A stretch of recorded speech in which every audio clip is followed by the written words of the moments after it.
세상에서도 구제와 사랑과 섬김을 풍성히 공급받을 수 있습니다. 이게 현실입니다. 사회가 좀 더 발전할수록 세상에서도 따뜻한 위로와 어느 정도의 배려를 받을 수 있는 것이 현실입니다.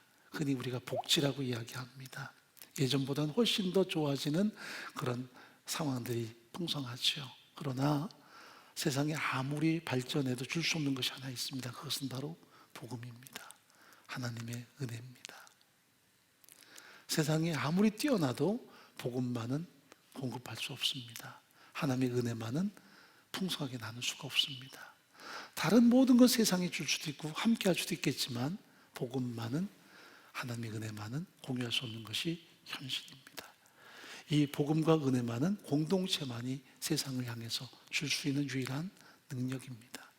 그렇게 하나님 이 땅의 교회를 존속케 하신 이유가 하나님께 올려드린 예배도 중요하지만 복음을 위한 거룩한 하나님의 바람이라는 것을 우리는 기억해야 돼요. 이 땅의 교회가 왜 존재하는가? 예배 공동체를 위해서도 존재하지만 이 땅에 하나님의 은혜를 공급하기 위한 공동체, 복음을 증가하기 위한 공동체로 존재한다는 것을 우리는 항상 인식하고 살아야만 합니다. 크리스찬들이 이 땅에 존재하는 이유도 똑같습니다. 세상 속에 하나님의 복음이 증거되고 하나님의 은혜가 흘러가도록 하나님이 나를 이 땅에 존속하도록 항상 사랑으로 붙드신다는 것을 기억할 필요가 있습니다. 그렇게 사도 바울은 부름받은 이후에 끊임없이 복음을 위해 선신합니다. 20수년 동안 그의 운명이 닿을 때까지 1차, 2차, 3차에 걸쳐서 그리고 마지막 로마까지 가서 그는 생명의 복음을 위해 선신하다가 하나님께 부름을 받습니다. 그의 삶은 언제나 복음을 향한 거룩한 헌신과 섬김이 있었습니다. 이것이 그의 일평생의 사역이었습니다. 우리가 알다시피 1차에서 지금의 터키 내륙 지역을 다니며 복음을 증거하고요, 2차에는 그리스의 최북단 마케도니아에서 최남단 아가야 지역의 코린토까지 복음을 증거하면서 하나님의 나라의 확장을 위해서 그는 끊임없이 헌신해 왔습니다. 그런데 그 복음이 증거될수록, 하나님의 나라 확장될수록 그에게 가중되어 오는 핍박이 있었습니다. 고통이 더 많았습니다. 유대인들의 핍박이 있었고 이방인들의 모든 적대감들이 팽배해진 것이 그의 사역의 현장들이었습니다. 바울은 아테네에서 가슴 속에 큰 희망을 가지고 복음을 증거했습니다. 왜냐하면 그 당시 세계의 중심은 롬이지만 사상의 중심, 철학의 중심은 아테네였기 때문에 여기에서 복음이 증거되면 전 세계의 하나님의 나라 확장된다는 것에 대한 희망을 그는 마음에 담았을 것입니다. 그래서 최선을 다해서 복음을 증거했습니다. 그런데 열매는 그다지 크지 않았습니다. 물론 어떤 열매를 사람의 숫자에게 비교할 수는 없겠지만 그래도 그의 모습을 보면 많이 피곤해진 모습을 보게 돼요. 흔히 탈진한 모습을 봅니다. 번아웃된 모습이 여실히 드러나요. 아테네에서 그렇게 열심히 복음 증거하지만 몇 사람만 예수를 믿는데 그쳤기 때문에 교회가 세워지거나 하나님의 나라 확장됐다는 증거들이 거의 나타나지 않습니다. 그래서 바울은 이어서 지금의 고린도 남쪽에 있는 아가야 남쪽에 있는 코린토를 향해서 발길을 옮기기 시작했습니다. 그때 그는 상당히 좀 마음에 의기소침한 느낌들이 나타났죠. 그러나 하나님이 그에게 소중한 만남을 통해서 새로운 힘을 공급하셨습니다. 바로 아굴라와 브리스길라 부부였어요. 이들도 정말 가혹한 삶의 현실에 내몰린 사람들이었습니다. 로마에 살다가 클라우디오 황제 때에 한날 한시에 모든 걸 다 잃어버린 채 추방당해버린 크리스찬들이었습니다. 지금 터키 최북단 폰투스의 태생이었던 이 사람들이 로마까지 흘러가서 거기서 자신의 삶을 일구었는데 이들이 공교롭게도 추방당해서 아무것도 가지지 못한 채 고린도로 흘러오게 됐죠. 그들의 가업은 장막을 만드는 일이었습니다. 텐트를 만드는 텐트 메이커였어요. 그래서 그들은 저작거리에서 텐트를 만들거나 수선하는 그런 일에 힘쓰면서 삶을 꾸려가는데 바울도 가슴 속에 많은 탈진이 있었고 좌절이 있었기에 복음 증거하지 못한 채 시간을 내서 아고라에 가서 텐트를 수선하고 텐트를 만드는 자기 본래 가업을 이제 이어갔습니다. 자비랑 성수하기 때문에 시간만 나면 바울도 호구지책이 아니라 사람들을 만나기 위해서 아고라에서 텐트를 만들거나 수선하는 그런 일들을 감당했었습니다. 때마침 이 만남을 가지게 되지요. 그로 인해서 일생일대의 동역자를 얻게 되고 가슴속에 새로운 불꽃이 점화되는 현장을 사도 바울은 경험하기 시작합니다. 여러분, 우리가 구약에 보면 하나님께서 직접 사자를 보내서 천사를 보내서 사람들을 어루만지고 회복하는 현장들이 등장을 해요. 엘리야가 번아웃됩니다. 3년 6개월 동안 그렇게도 하나님만을 의지하며 그 어두운 세대의 그리스도의 하나님의 진리를 증거하지만 세상은 전혀 변화되질 않습니다. 기도하면서 불응답 받고 또 기도하면서 3년 6개월 동안 닫혔던 하늘의 문을 여는 놀라운 능력을 드러내지만 세상은 여전히 하나님께 돌아오질 않습니다. 악이 기세등등하고 여전히 진리를 대적할 때 그는 능력의 중심에 있었지만 하루아침에 탈진해서 결국 저 최남단 블레셋까지 도망을 가고 거기서 또 하루길 들어간 광야에서 그의 입에서 나오는 고백은 죽기를 하나님께 구함이었습니다. 하나님이여, 나는 이제 족하오니 이제 제 생명을 취하여 주십시오. 이것이 엘리야가 드러내는 그의 고백이었습니다. 그때 하나님께서 그를 어떻게 회복시키시는가요? 하나님의 천사를 보내서 그의 머리칼을 쓰다듬어 주고 빵과 물을 공급해서 그에게 새로운 힘을 공급합니다. 그리고 시내산까지 가도록 그를 격려하죠. 또 시내산에서는 하나님이 직접 그에게 말씀하셔서 그의 번아웃된 영혼 속에 하나님의 생명을 불어넣는 현장을 우리 앞에 드러냅니다. 그런데 신약에서는 전혀 다른 하나님의 어루만지심이 등장을 하죠. 그것은 사람을 통한 회복이었습니다. 구약에서는 천사를 통해서 그런 일들을 많이 행하셨다면 신약에서는 유독 사도 바울에게는 사람을 통한 회복의 역사들이 많았던 것을 우리 앞에 드러내죠. 저 루스라에서는 돌에 맞아 거의 죽었었습니다. 그런데 다시 방문한 그곳에서 하나님은 소중한 디모데를 만나게 하세요. 더구나 바나바와 결별하고 더 가슴속에 큰 아픔과 눈물을 가졌을 이 바울에게 소중한 일생일대의 동역자를 만나게 하십니다. 그래서 바울의 가슴속에 새로운 불꽃이 점화가 되는데 또 이렇게 탈진했던 이 바울에게 새로운 불꽃을 점화시키는 인물들이 브리스가 아굴라 부부였습니다. 사람을 통해서 하나님이 그 가슴속에 거룩한 열정을 타오르게 하셨습니다. 누군가 당신의 가슴속에 불을 붙여줄 사람이 있다. 유명한 알버트 슈바이처 이야기입니다만은 우리가 공동체 안에서 우리 가슴에 불을 붙일 사람이 있는가를 항상 깊이 생각해야만 합니다. 간혹 청년들의 문자를 받거나 또 제가 예전에 여행을 자주 할 때는 우리 아카데미 친구들에게도 그런 상담을 받을 때가 있습니다. 가까웠는데 왜 나를 지금 왕따시킬까? 왜 좋았던 관계가 서로 서먹해질까 하는 얘기들을 가끔 합니다. 그래서 내가 떠나야 되는가 하고 청년들은 고민하기도 하고요. 또 아이들은 굉장히 마음속에 실망을 갖기도 합니다.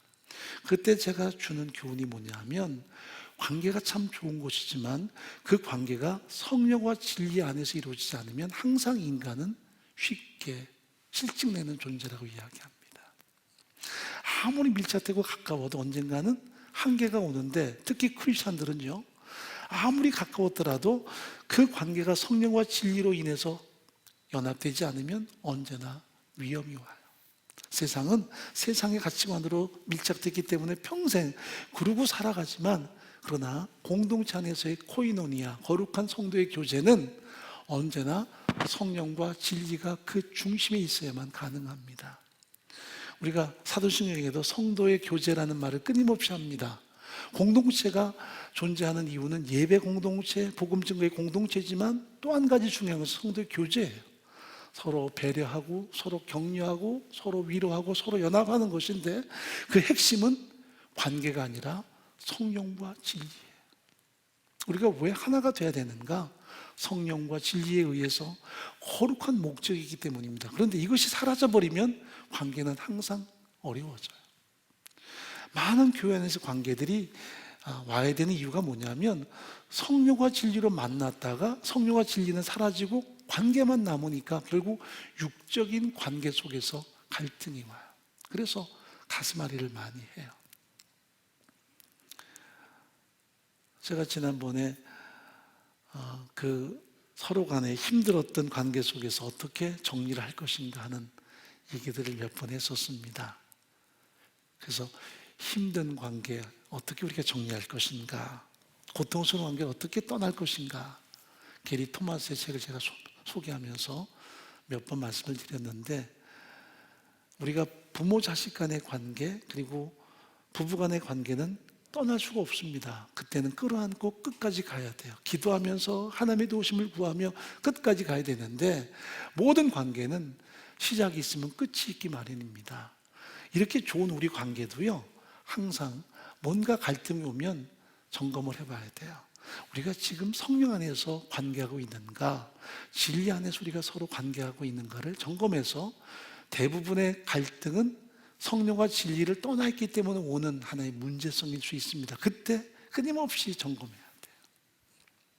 교회 안에서 많은 갈등들이 대부분은 성령과 진리로 계속 행하면 그 길이 여전히 순탄하겠지만, 성령과 진리를 떠나면, 그래서 관계만 남고 육적인 어떤 욕구만이 남으면 항상 어려워질 수밖에 없습니다. 그때마다 서로 적절한 결별이 필요해요.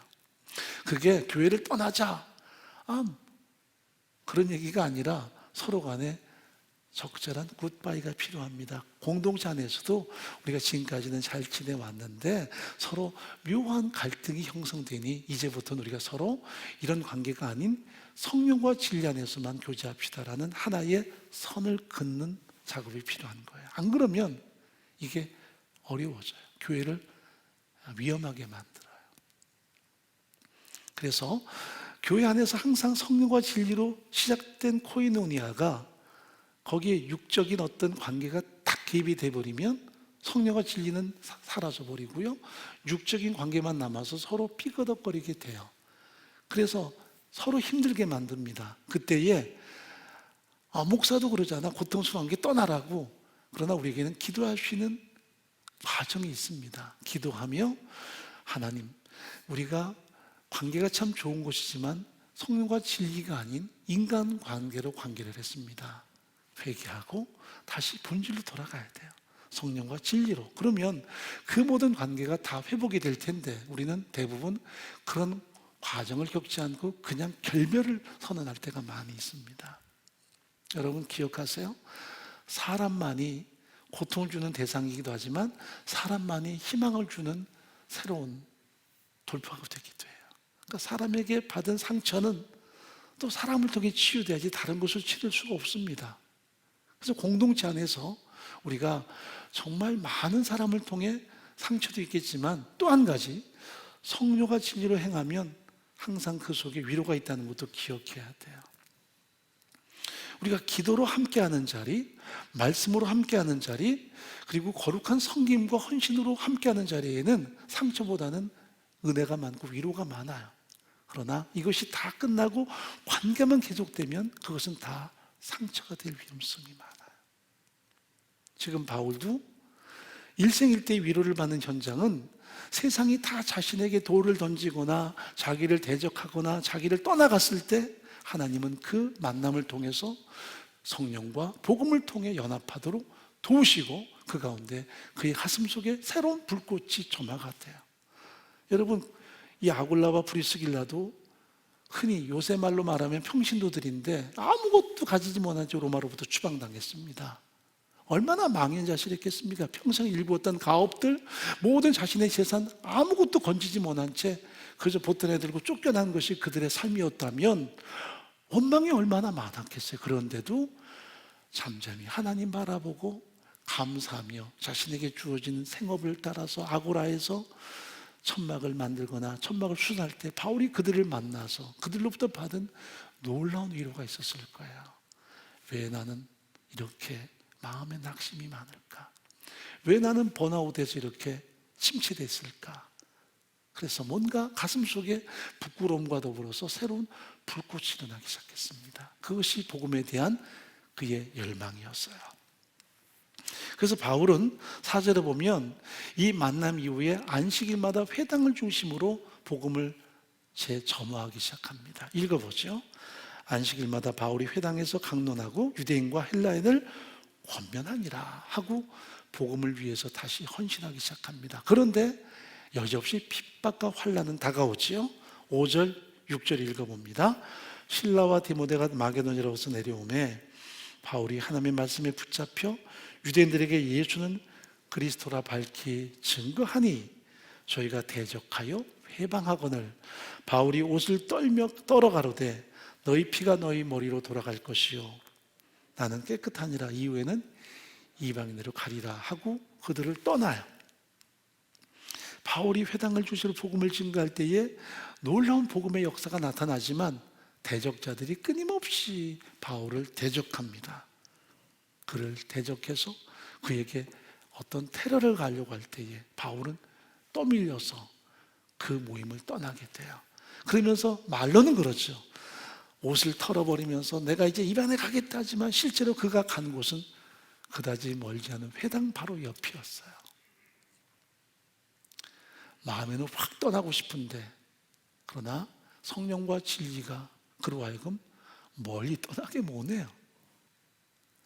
아유 지긋지긋하고 징그러워서 내가 떠나야지 하는데 성령과 진리는 그의 발목을 잡아서 바로 회당 옆 디도 유스도의 집에 유숙하면서 그는 여전히 복음을 증거합니다. 나쁜 관계는 떠나지만 그러나 여전히 그의 한계는 성령과 진리 안에 존재해요. 그럴 때 어떤 적대감, 어떤 갈등조차도 하나님의 보호하심 속에 다시 이루어진다는 것을 성경은 분명히 말씀하세요.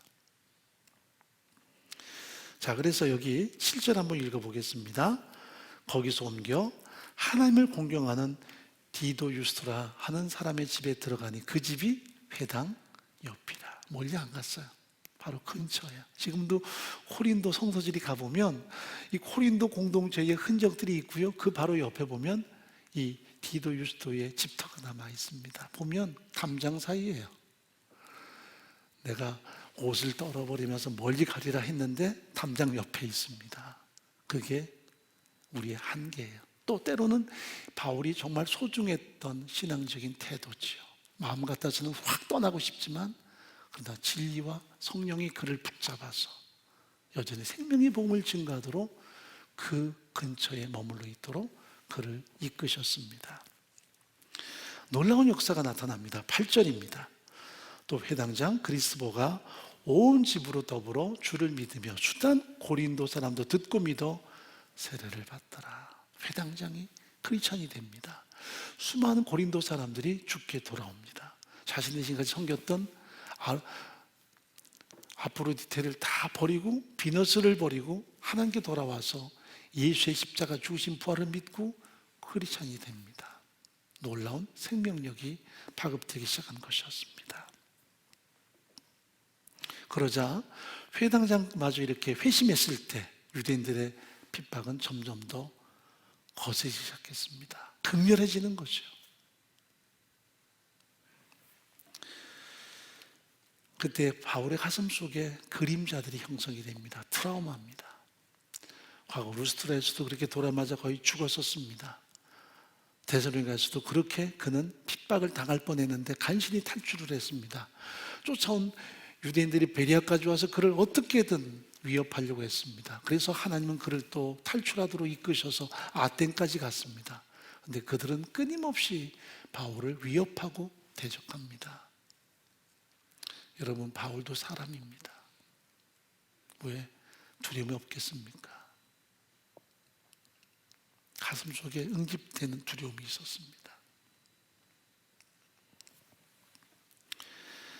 구절이 그 두려움에 대해서 하나님께서 해결하시는 처방전입니다. 읽어보죠.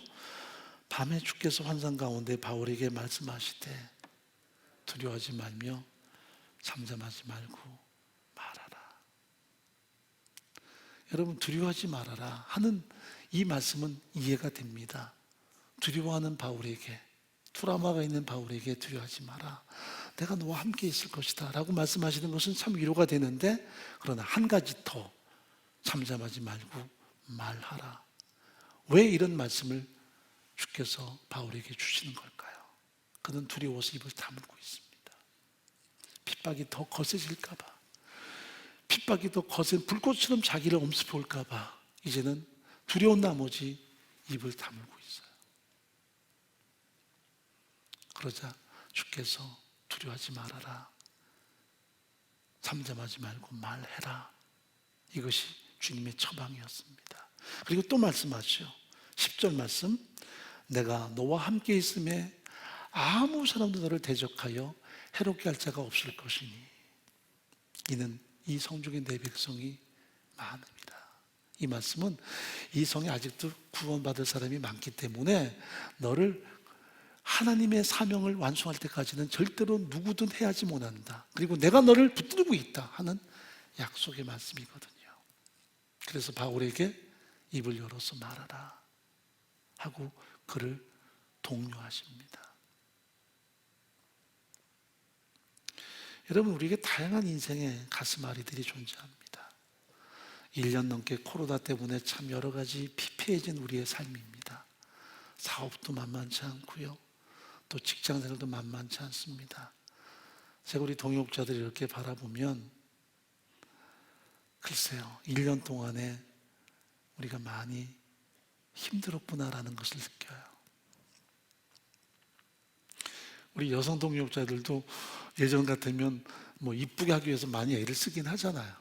우리 순장님들도 그래도 순원들에게 혹은 뭐 전도하기 위해서라도 우리가 나름대로 가꾸는데, 요새는 마스크만 쓰고 나가면 되니까 별로 안 가꿔요. 그래서 그런지 모르지만 본색이 조금씩 드러납니다. 흰머리가 위에서 이렇게 보면 보여요. 그래서 제가 가끔 집사님 늙었네 그러면, 아니에요 목사님, 저 염색하면 돼요. 염색하란 말이에요. 그러니까 예전에는 염색을 했단 얘기죠. 그런데 이제는 많은 사람 만나지 않으니 뭐 누구한테 안 보여도 되니까, 마스크 쓰면 되니까 염색을 안 하는데, 그래도 늙어 보이는 거 어떡합니까? 마음이 찡하죠. 어르신들 뵈면 이 나가시는 모습이 참 안쓰러울 때가 있습니다.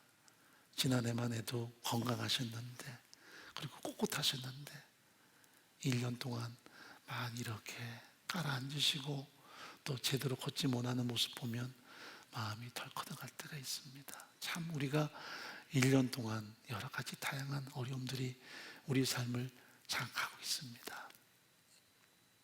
그래서 현실이 막 더 크게 우리를 억압할 때가 많고요, 삶이 우리의 영혼을 자꾸 유린할 때가 있습니다. 그러나 이런 힘들 때에든 형통할 때에든 하나님은 늘 우리와 함께 하셨습니다. 하는 게 좀 더 집중할 필요가 있겠다는 생각을 해봐요. 저는 지난 1년 동안 참 감사했던 것이 나름대로 하나님께 조금 더 집중하는 한 해였다고 그렇게 느껴봅니다. 제가 지난 금요일 날 처음으로 새벽 기도에 빠졌습니다. 이유는 의도적인 것도 있고요, 현장 예배가 재개가 되면 제가 하루 정도는 시간을 좀 내서라는 나름대로 계획을 세웠었습니다. 그래서 우리 장로님들이 도와주시겠다 했으니까. 그런데 이제 한 번 용기를 냈습니다. 그전에는 제가 녹화를 하든 어떻든 한 번도 빠진 적이 없었는데, 그랬더니 목사가 좀 아픈가 하시는 분들이 계신 것 같아요. 그렇지는 않은데 제가 지난 1년 동안 하나님께 조금 더 한 걸음 나아갔다라는 생각을 해봅니다. 감사하죠. 어떻게 보면 우리에게 있는 이 어두움들, 이런 상황들이 돌아보면 절대로 실패만은 아니었던 것이, 절망만은 아니었던 것이 영적으로 신앙적으로 새롭게 형성되는 그 유익함이 반드시 있기 때문입니다. 내 힘으로 안 되는구나, 우리 능력이 아니구나, 우리 한계를 절절히 느끼고 하나님께 무릎 꿇고 하나님을 의지하는 그 신앙적인 하나의 결단만 있다면 언젠가 이 시간들은 우리에게 소중한 그런 시간들로 다시 새록새록 기억이 되겠지요. 제게는 그렇습니다. 왜 트라우마가 없겠습니까?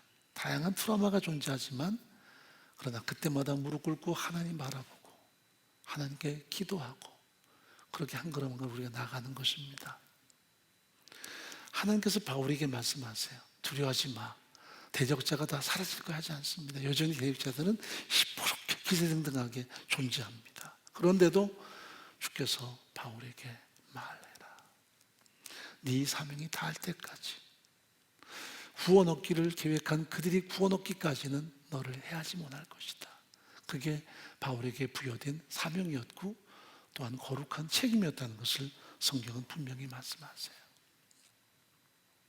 어떻게 보면 도문서답 같지만 하나님의 임재하심이 이렇게 드러납니다. 바울아, 너는 두려워하지 말아라.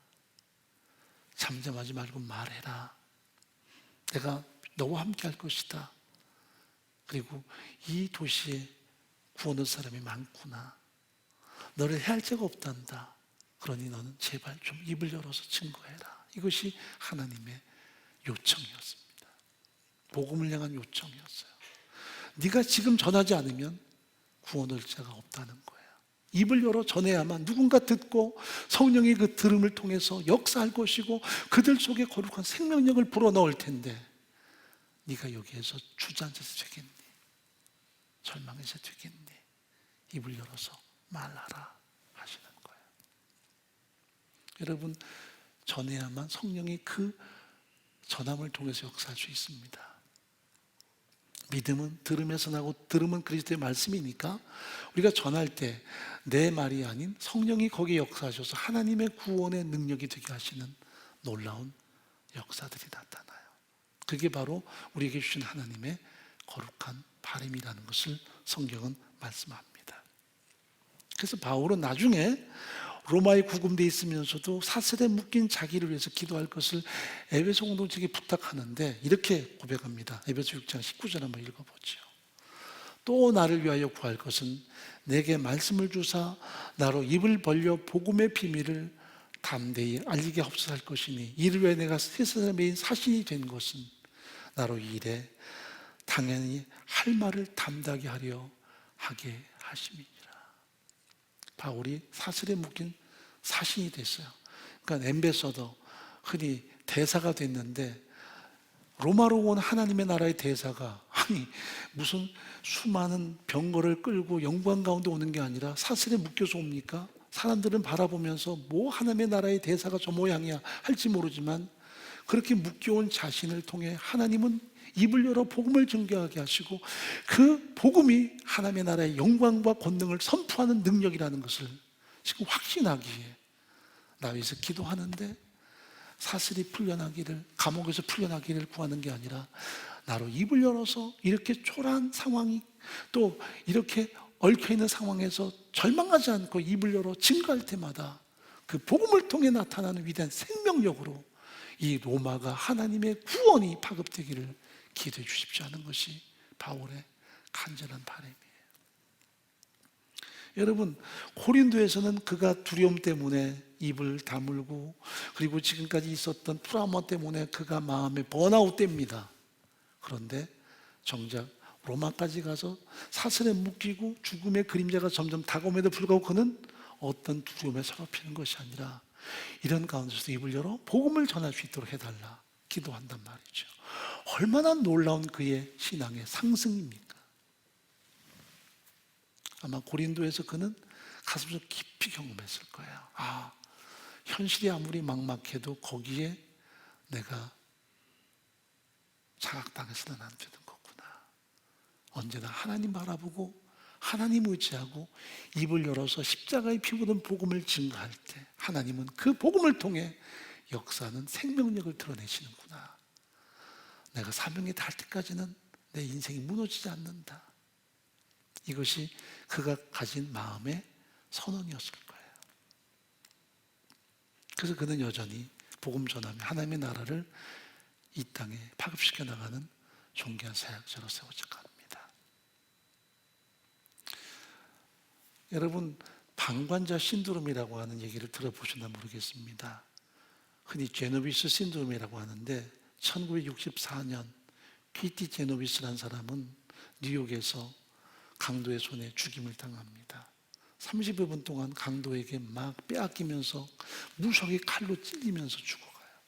그런데 이 광경을 목도하는 그 수많은 사람들이 아파트 베란다 창문을 열고 비명소리 때문에 이 광경을 보았습니다. 그런데 놀라운 것은 한 사람도 신고를 한 사람이 없었어요. 그래서 결국 30여 분 동안 이 여인은 비참하게 죽어갔습니다. 나중에 미국 사회가 발칵 뒤집어졌죠. 그래서 뉴욕 타임즈는 미국의 비인간화 이런 논설을 썼어요. 미국 시민이 어쩌다가 인간이기를 포기했다는 거죠. 사회가 너무나 냉혈적이 됐다는 얘기도 하고요. 그런데 이 과정을 연구를 많이 했습니다. 그리고 몇 년 있다가 드러난 제노비스 신드롬에 대한 바른 해석은 이것입니다. 그들이 냉혈한들이 많아서 남의 모든 어려움들을 내몰라라는 것만은 아니었다는 거죠. 문제는 너무 목격자가 많았다는 거예요. 너무나 많았으니 누가 하겠지라는 생각으로 그냥 지나간 거예요. 그래서 여기에 반대로 조사를 한번 했습니다. 그게 뭐냐면 한 사람의 대역 배우를 세워서 이 사람이 발작을 하도록 뉴욕 한복판에 발작하도록 했어요. 그랬더니 사람이 한 사람밖에 없을 때는 대부분 가서 도와줘요. 그러나 여러 사람이 있을 때는 사람이 더 많을수록 관심을 덜 가져요. 방관자 효과입니다. 우리가 이렇게 복음 전합시다 그래도 우리가 방관자인 입장이 뭐냐면 누군가 하겠지라는 굉장히 악한 사단의 생각이에요. 누군가 하겠지. 만약 사도 바울이 유대인들이 많이 사는 이 고린도에 와서 더구나 그들이 시시탐탐 이 바울의 생명을 노리고 있는 존재라고 하는 것을 가슴속에 담고 있다면 얼마나 힘들겠습니까? 그래서 때가 좋아지면, 상황이 좋아지면, 아니면 내가 아니라도 누군가가 했다면 그 고린도는 영영 가망이 없는 도시가 되어버리고 말아요. 그래서 하나님께서 바울에게 너는 잠잠하지 말고 말해라. 이 도시에 내 백성이 많구나. 내가 너와 함께한다. 너를 해할 자가 없을 것이다. 그런 간곡한 당신의 바람을 말씀하시는 것은 입을 열어서 증거되는 복음만이 그들을 살리는 유일한 능력일 테니까요. 하나님이 뭘 원하시겠어요? 온 우주를 창조하신 분이신데. 그러나 구원 얻는 것만은 예수 십자가 피 묻은 복음으로 우리가 증거해야만 성령이 역사하셔서 그들 가운데 구원을 얻게 하시는 능력으로 나타나니까요. 이게 하나님의 바람이거든요. 그래서 바울에게 주님은 말씀하세요. 너는 두려워하지 말고 잠잠하지 말며 말하라. 이 성중에 내 백성이 많구나. 그게 하나님의 바람이었어요. 우리가 이런 험악한 시대, 이런 어두운 시대에 여전히 이 땅에 교회가 존재하는 이유는 교회가 이런 코로나 때문에 많이 위축되어 있지요. 그러나 여전히 복음은 증거돼야 되고 그래야만 성령의 역사 속에 구원 얻는 사람들의 수가 분명히 드러날 테니까요. 그것이 교회가 존재하는 유일한 희망, 목적이 아니겠습니까? 우리 안에 그런 소중한 생명력이 더더욱 파급될 수 있기를 간절히 바랍니다.